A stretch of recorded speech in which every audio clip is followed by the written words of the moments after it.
বাবা, বাচ্চা, বেশি হাঁকাহাঁকি করিস না, সোজা চলে আয় আমার কাছে। বলবো আমি। আমার সামনে এসে বস। যা আনতে বলেছিল বাবা সবগুলো নিয়ে এসছি বাবা। আমার মোবাইলটা আমি পাবো তো?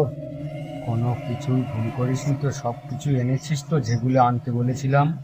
আমার সব কিছু নিয়েছি, আমি মোবাইলটা পাবো তো বাবা? আমার উপর ভরসা আছে বলেই তো তুই আমার এখানে এসছিস, তাই তো?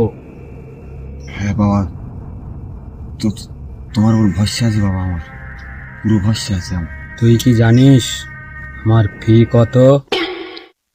হ্যাঁ বাবা, পাপার 1 টাকা। শুনেই এসছি আমি, আর টাকা সাথে করেই নিয়ে এসছি। মোবাইলটা কে নিয়েছে? কারোর ওপর সন্দেহজনক কিছু আছে তোর? না, না বাবা, ও ওরকম আমার কোনো সন্দেহ নেই বাবা। ঠিক আছে, যে মালপত্র গুলো এনেছিস সব এক এক করে আমার সামনে বার কর।